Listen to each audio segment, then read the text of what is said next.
दोस्तों स्वागत है आपका मेरे YouTube चैनल इंग्लिश बाबू पर। और आज मैं फिर हाजिर हूँ आपके साथ एक न्यूज़ रिपोर्ट लेके हिंदुस्तान टाइम्स में से। और आज की इस क्लास में मैं करने वाला हूँ इसको ट्रांसलेट।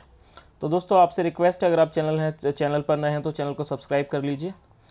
और आप इसे बिल्कुल भी स्किप करके मत देखिएगा, क्योंकि यहाँ पर सिर्फ मैं इसको ट्रांसलेट ही नहीं करूँगा, बल्कि मैं इसको यहाँ पर आपको हर वर्ड की हिंदी मीनिंग भी बताने वाला हूँ। तो चलिए दोस्तों, बिना टाइम को वेस्ट किए अपनी स्टोरी को शुरू करते हैं। सबसे पहले मैं हेडलाइन पढ़ता हूँ। हेडलाइन है, Aftab seeks bail in Shraddha murder trial to be heard today. दोस्तों इसका मतलब है, सीख का मतलब होता है मांगना। आफ्ताब जो है, आफ्ताब सीक्स बेल, आफ्ताब जो है बेल के लिए बेल मांगता है in Shraddha murder trial. Shraddha murder का जो ट्रायल है, मुकदमा है, उसमें to be heard today. To be heard today मतलब इसको आज सुना जाना है। चलिए दोस्तों, अब मैं इस रिपोर्ट को पढ़ना शुरू करता हूँ। और मेरी आपसे रिक्वेस्ट है, इसको बिल्कुल ही ध्यान से सुने ताकि आपको हर वर्ड की मीनिंग समझ में आए। एक city court will on Saturday hear a bail application. इसका मतलब क्या हुआ इस लाइन का? जो एक सिटी कोर्ट है, विल ऑन सैटरडे शनिवार को, hear a bail application, hear मतलब सुनेगा, बेल एप्लीकेशन को बाय आफ्ताब पूनावाला, आफ्ताब पूनावाला के द्वारा। हु इज़ एक्यूज, जो एक आरोपी है।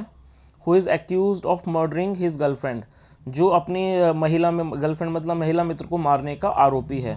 गर्लफ्रेंड श्रद्धा वॉकर। इन साउथ दिल्लीज छतरपुर पहाड़ी, दिस में, साउथ दिल्ली के छतरपुर पहाड़ी में, इस मई, दिस में मतलब इस मई में, सैड हिज लॉयर, उसके लॉयर ने कहा। इन हिज प्ली, प्ली का मतलब दोस्तों होता है रिक्वेस्ट या कोई एप्लीकेशन, उसे प्ली बोलते हैं, प्रार्थना को। In his plea Poonawala has sought, ये सीक की थर्ड फॉर्म है और ये प्रेजेंट परफेक्ट जब भी टेंस होता है तो हमें हैज़ के बाद वर्ब की थर्ड फॉर्म का ही प्रयोग करना होता है। तो यहाँ पर हमारा सेंटेंस क्या हम देख सकते हैं? सेंटेंस है हमारा, इन हिज प्ली मतलब अपनी रिक्वेस्ट में पूनावाला हैज़ साउट, पूनावाला ने मांगा है। ये सीख की थर्ड फॉर्म, इसका मतलब मांगना होता है। पूनावाला हैज़ साउट, मांगा है, हैज़ साउट बेल मांगी है, ऑन द ग्राउंड्स मतलब किस ग्राउंड पर? ऑन द ग्राउंड्स दैट की द इनिशियल इन्वेस्टिगेशंस, मतलब इनिशियल होता है शुरुआती, इन्वेस्टिगेशन मतलब जांच, जो शुरुआती जांच है, इन द केस इस मुकदमे, in the case is complete, वो कंप्लीट है मतलब पूरी है, एंड ओनली फॉरेंसिक, और सिर्फ forensic, and only forensic science reports are pending, और सिर्फ जो फॉरेंसिक साइंस की रिपोर्ट्स हैं वही पेंडिंग है। And that there is no purpose, और कोई पर्पज़ नहीं है, इन कीपिंग द एक्यूज्ड, आरोपी को रखने का, इन जुडिशल कस्टडी मतलब कि न्यायिक हिरासत में रखने का कोई वो नहीं है, पर्पज़ नहीं है। चलिए आगे देखते हैं। हिज काउंसल, जो उसकी काउंसल है, दोस्तों काउंसिल का मतलब होता है जो व्यक्ति किसी को रिप्रेजेंट करता है कोर्ट के अंदर, उसे वकील भी कह सकते हैं, उसे काउंसिल भी कहते हैं। तो यहाँ पर काउंसिल का मतलब वो है। हिज काउंसिल सेड, काउंसिल ने कहा, द पुलिस में टेक कंसिडरेबल टाइम, जो पुलिस है वो एक कंसिडरेबल मतलब एक टाइम ले सकती है, time to file chargesheet file करने में। एंड हिज क्लाइंट, जो उसका क्लाइंट है, कैन नॉट बी इनकारसिरेटेड। दोस्तों मैं आपका ध्यान दिलाना चाहूँगा इस सेंटेंस पे, जब हम बी के बाद थर्ड फॉर्म का प्रयोग करते हैं तो वो हमारा पैसिव वॉइस होता है। तो ये एक्टिव पैसिव का टेंस है, पैसिव वॉइस का सेंटेंस है। तो इस लाइन का क्या मतलब हुआ? एंड और हिज क्लाइंट, उनका जो क्लाइंट है, can not be incarcerated till then, मतलब उनके जो क्लाइंट है उसे इनकारसिरेट का मतलब होता है बंदी बना के रखना, उसे बंदी नहीं बनाया जा सकता टिल देन, जब तक। आगे देखते हैं। The matter is likely to come up, जो मैटर है वो उसकी संभावना है आने की, फॉर हियरिंग सुनवाई के लिए, बिफोर एडिशनल सेशन जज मतलब बिफोर होता है सामने, एडिशनल सेशन जज के सामने, वरिंदर कुमारी एडेड द काउंसिल, काउंसिल ने इस बात को उसमें ऐड किया, मतलब इस बात को कहा। ऑन दिसंबर 9 को पूनावालाज जुडिशियल, पूनावाला की, दोस्तों यहाँ पर आप देख सकते हैं जब किसी नाम के साथ एपेस्ट्रोफी लगा देते हैं, इसका मतलब होता है का के की। तो यहाँ पर इस लाइन का मतलब हम क्या निकालेंगे? पूनावाला मतलब पूनावाला की जुडिशियल कस्टडी मतलब न्यायिक हिरासत, जुडिशियल मतलब न्यायिक और कस्टडी में हिरासत, न्यायिक हिरासत वॉज एक्सटेंडेड। दोस्तों यहाँ भी आप देख सकते हैं ये भी पैसिव वॉइस है, क्योंकि यहाँ वॉज वर्ग के बाद जब थर्ड फॉर्म का प्रयोग होता है तो पैसिव वॉइस होता है। तो यहाँ पर क्या है, वॉज एक्सटेंडेड मतलब बढ़ा दी गई थी बाय 14 डेज, 14 बाय 14 डेज मतलब 14 दिन के लिए। चलिए आगे देखिए। मीनवाइल का मतलब था इस दौरान, इस बीच या इस दौरान को मीनवाइल बोलते हैं।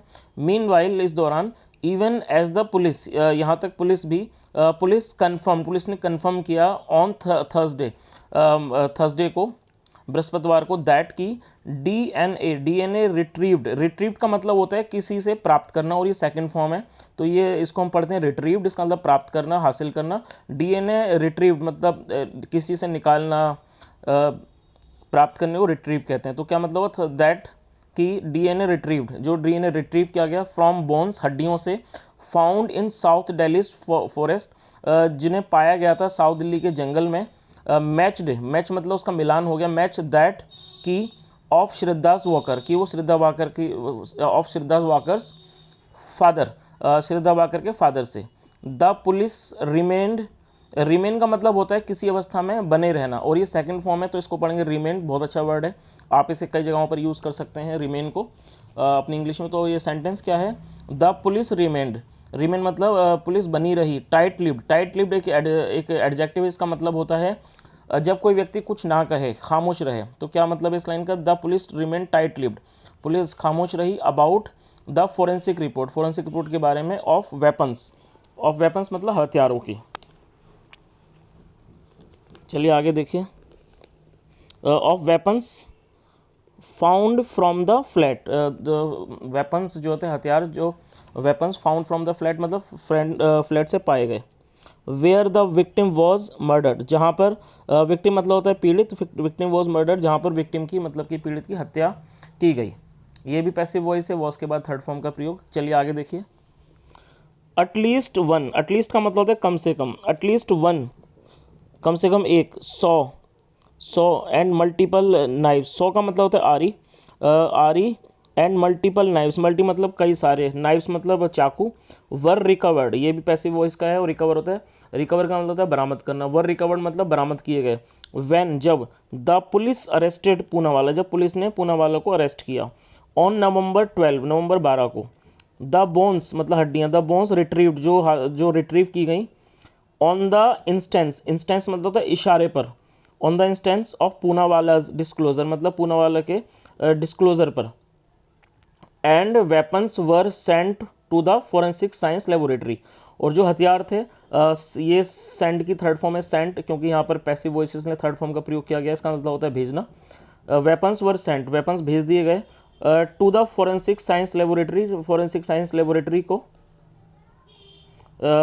जिसे यहाँ पर शॉर्ट में FS से लिखा है, इन रोहिणी में। वाइल द पुलिस, जबकि द पुलिस कन्फर्म्ड मतलब कि कन्फर्म कर दिया, इस चीज़ को स्पष्ट कर कन्फर्म कर दिया। कन्फर्म्ड रिसीविंग द डीएनए मतलब डीएनए रिसीव करने का कन्फर्म कर दिया। मैच रिपोर्ट, ये चीज़ कन्फर्म कर दी कि जो मैच रिपोर्ट है वो रिसीव हो गई। दे हैव नॉट कमेंटेड, उन्होंने इस पर टिप्पणी नहीं की। They have not commented on the forensic report पर ऑफ द वेपन्स, मतलब जो वेपन्स की जो फोरेंसिक रिपोर्ट है उसके ऊपर उन्होंने कोई किसी भी तरह की टिप्पणी नहीं की है। चलिए आगे देखिए इसको। Despite repeated phone calls, despite का मतलब है बावजूद, और रिपीटेड मतलब बार बार किए जाने वाले, तो डिस्पाइट मतलब बावजूद। डिस्पाइट रिपीटेड फ़ोन कॉल्स मतलब बार बार फ़ोन करने के बावजूद। एंड टेक्स्ट मैसेजेस मतलब टेक्स्ट मैसेजेस का। Chandan Chaudhary deputy commissioner of police south did not comment. दोस्तों ये है पास इंडेफिनिट का सेंटेंस, जहाँ पर जब हम नेगेटिव सेंटेंस बनाते हैं तो हमें डिड नॉट के बाद वर्ब की फर्स्ट फॉर्म का प्रयोग करना होता है। तो इस लाइन का मतलब ये हुआ, डिस्पाइट रिपीटेड फ़ोन कॉल्स मतलब कई रिपीटेड कॉल्स के बावजूद भी, and text messages. Chandan Chaudhary deputy commissioner of police did not comment, उन्होंने कमेंट नहीं किया मतलब कोई टिप्पणी नहीं की। ऑन द फाइंडिंग्स मतलब जो चीज़ें मिली हैं। On the findings of the forensic report मतलब जो फाइंडिंग्स हैं फोरेंसिक रिपोर्ट की ऑन वेपन्स हथियारों पर।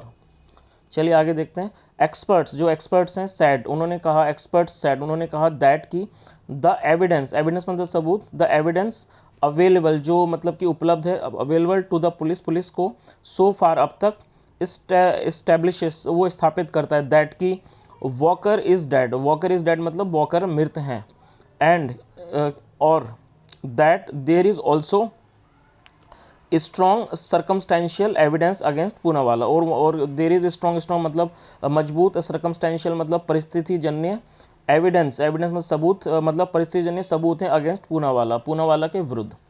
तो चलिए दोस्तों, जैसा मैंने आपको यहाँ पर पूरी रिपोर्ट पढ़ी और मैंने यहाँ पर ट्रांसलेशन भी की और मैंने कोशिश की आपको हर वर्ड की मीनिंग बताने की। मैं उम्मीद करता हूँ आपको वीडियो पसंद आया होगा। अगर आपको वीडियो पसंद आया हो तो इसे ज़रूर लाइक करें, दोस्तों के साथ शेयर करें और चैनल को ज़रूर सब्सक्राइब करें। मिलते हैं अगली वीडियो में, बाय।